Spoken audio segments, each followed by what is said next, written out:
That snaps for losers, man. I don't get involved in that stuff, but Angel Rashad Milligan rolling out. That's a good question. Brandon, you want one quick question? We can't ask Rashad question. Hey, Rashad. Okay, next scene. Drake. So once again, I'm talking about Drake because of this whole Akademiks thing. For those of you who don't know, Akademiks has been kind of like reporting on behalf of Drake specifically for like the past month or so. And yeah, man. Yeah. It got kind of ugly because, you know, Drake obviously just did the, what did he do? Drake just did the LeBron diss, and that was the whole thing that I did a spiel on the channel and things of that sort. And yeah. And then, you know, so it's just a question of why. Like, is he doing this over a song? And I can't lie, after this revelation, I have to keep it a beam, right? I understand where Drake critics will just continue to criticize him and say this is a weak move, whack move, woo-doo. And I agree with it. Airing out another man's business because you upset with him is crazy. But it also brings a lot more context to why Drake was so mad at LeBron. In that, like, specifically, at the end of the song, Kendrick calls Drake a freak that needs help, all the above. Called him a fan, right? He a fan. LeBron is the main one up there. Man, he a fan. Steph said, I'm tired of this song. LeBron said, keep it running. Run it back one more time. I love the song. I love the competition. Specifically with that fan line, bro. If you see you dancing and smiling to the fan song when we was allegedly speaking, according to Act, cover all legal bases here. If you were with the man during the fan activities and you dancing and smiling and laughing at the song like you wasn't right there with them, it's crazy work. That is op behavior. I'm not going to lie to you. That's op behavior. That is fake. I'm not going to lie to you, bro. The song could be good. And you know what I'm saying? I ain't even going to lie to you. I don't know if Drake would feel away if Brian was just, you know what I'm saying, the first time he got caught was with the writer. What was the ghostwriter name that just responded to Joey on the West Coast? But Buddy that be doing the Buddy battle raps, and he ghost wrote for Drake as well on back to back. But the first time if Buddy posted that and you was at the party or whatever in May, June, July, whenever that was, and you was just like this, to not like us, just bobbing your head, but staying stiff and not dancing in public, you would have been cool. But nah, you went all out. You was dancing in that clip. You was dancing. Then you went to the concert and you was dancing at the concert. Then the whole Olympic run, it became the theme song of the Team USA men's basketball squad. You was the main one dancing to it on the court, all out with your heart, everything like that. Steph Curry said, I hate the song. Please stop playing the song. It's not the only song in the United States. You said, I love it. You doubled down on it, bro. I said this to say this, bro. That's crazy. I'm not going to lie. I get Drake a little more on this. Drake, however, still airing it out regardless of the reason, bro. People can be mad at you and call you all types of names. You can't let the name calling Drake get you off your P.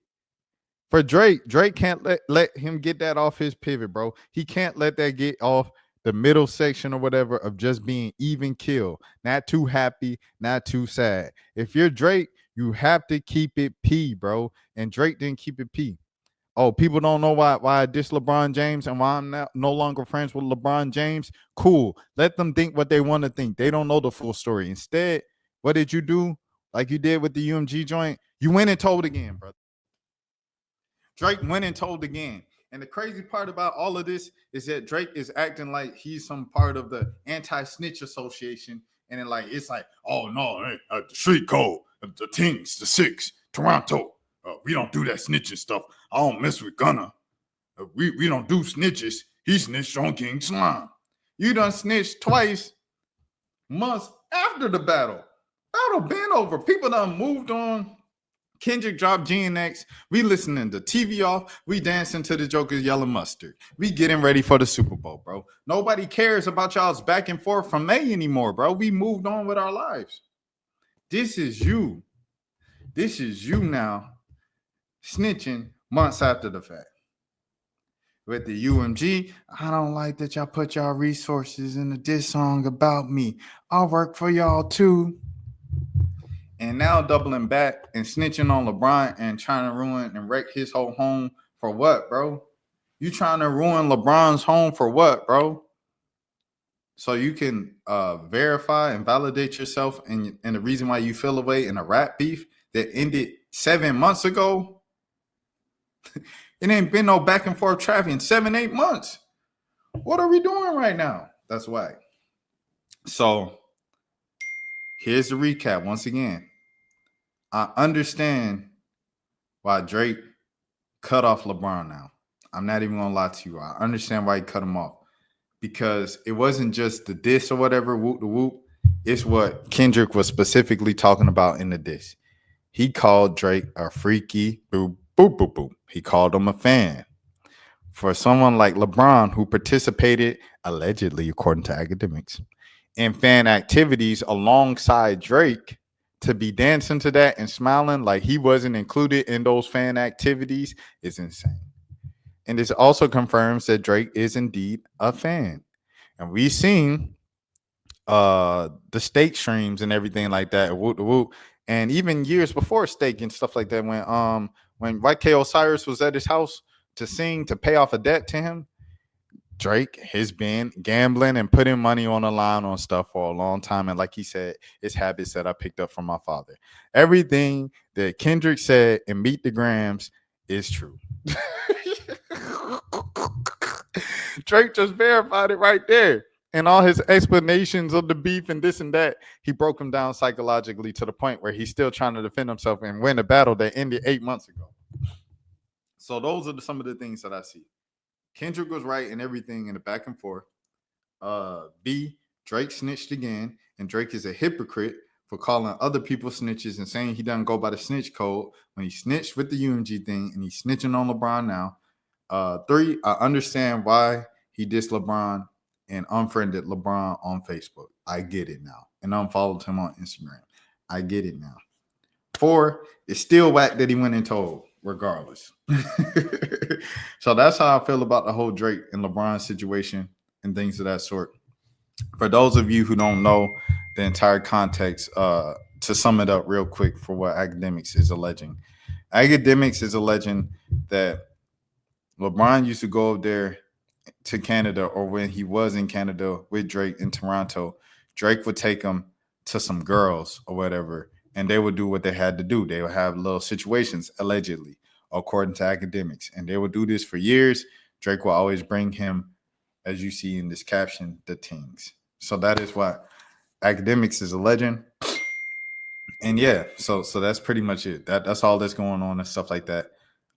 With that situation, and that is my take on it. I think it's weak that Drake is snitching, but I also understand why he cut him off. I just didn't like the way he went about exposing that he cut him off, or why he cut him off. What else we getting into? I got, what else do I have up here? Cuffham and TJ. Okay, I'm gonna get That steps for losers, man. I don't get involved in that stuff, but Rashad Milligan rolling out. That's a good question. Brandon, We you want one quick can't question? ask Rashad a question. Hey, Rashad.